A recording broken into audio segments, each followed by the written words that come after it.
جو اپنے راہبر کی رہبری پر ہم ترقی کے نہ جانے کے زینے چڑھ گئے ہوتے، اگر روز کے کھانے سے ایک لقمہ بچا لیتے، ادا سنت بھی ہوتی اور بچے پڑھ گئے ہوتے، ادا سنت بھی ہوتی اور بچے پڑھ گئے ہوتے۔ آج معاشرے کا کیا حال ہے؟ آپ جس سوسائٹی میں رہتے ہیں اور جس سماج میں رہتے ہیں، وہ سماج جہالت کا شکار کیوں ہے؟ وہ سماج کے اندر تعلیم یافتہ لوگوں کی کمی کیوں ہے؟ وہ کون ہے مجرم جو آپ کے سماج کو تعلیم یافتہ بننے نہیں دیتا؟ وہ کون ہے مجرم جو آپ کے بچوں کے چہرے پر خوشحالی کو دیکھنا نہیں چاہتا؟ وہ کون ہے مجرم جو آپ کے مکتب اور اسکول اور کالج اور یونیورسٹی کے سسٹم کو برباد کرنا چاہتا ہے؟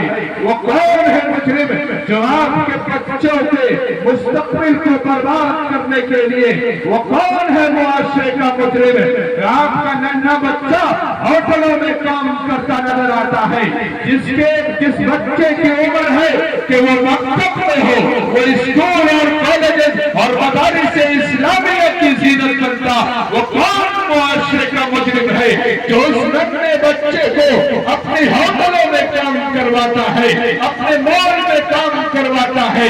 وہ کون ہے معاشرے کا مجرم جو وہ ننھا بچہ گلیوں میں نظر آتا ہے، بازاروں میں نظر آتا ہے؟ اے لوگوں، وہ کون ہے مجرم جو تمہیں جہالت کے اندھیرے میں ڈالنا چاہتا ہے؟ وہ کون ہے مجرم جو تمہارے بچوں کو غلام بنانا چاہتا ہے؟ وہ کون ہے مجرم جو تمہارے بچوں کو غلامی کی زنجیر میں جکڑنا چاہتا ہے؟ وہ کون ہے معاشرے کا مجرم جو تمہیں تعلیم یافتہ بننے نہیں دیتا؟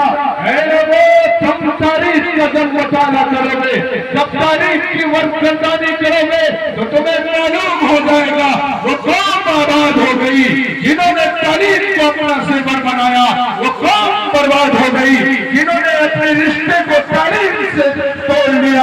آپ کو فیصلہ کرنا ہے کہ اپنے بچوں کو تم غلام دیکھنا چاہتے ہو یا اپنے بچوں کو حاکم دیکھنا چاہتے ہو؟ اپنے بچوں کو تم اپنے بچوں کو تم بادشاہ دیکھنا چاہتے ہو یا اپنے بچوں کو مجرم دیکھنا چاہتے ہو؟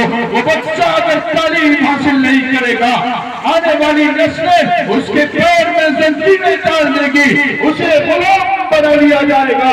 آپ کے کاندھوں پہ ذمہ داریاں ہیں کہ اپنے بچوں کو کیا کرنا ہے، کیا اپنے بچوں کو کنویں میں ڈالنا ہے یا اپنے بچوں کو صحیح تعلیم دینی ہے؟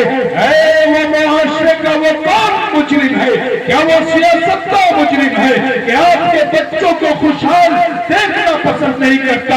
اے لوگوں، جب محمد عربی پہ کلام نازل کیا گیا، اللہ تبارک و تعالیٰ نے سیدنا جبرائیل علیہ السلام کے ذریعے آقا مدنی تاجدار مدح احمد مصطفیٰ محمد عربی علیہ السلام کو جو پہلی آیت نازل فرمائی، فرمایا اقرأ باسم ربک الذی خلق، خلق الانسان من علق، اقرأ وربک الاکرم الذی علم بالقلم، علم الانسان ما لم یعلم۔ یہ پیغام دیا گیا پوری دنیا والوں کو، یہی پیغام دیا گیا ہندوستان میں رہنے والوں کو، یہی پیغام دیا گیا اہل کھپوتی کے لوگوں کو کہ تم اپنے بچوں کے ہاتھوں میں قلم دو، تم اپنے بچوں کے ہاتھوں میں کتابیں دو، اپنی بچیوں کو بھی مدارس اسلامیہ اور دینی مکتب میں پڑھاؤ۔ یہ وقت کی ضرورت ہے۔ آج جو آپ سوشل میڈیا پر اور دیگر پلیٹ فارم پہ آپ سنتے ہیں کہ فلاں بچیوں کے ایمان کو خرید کر لیا،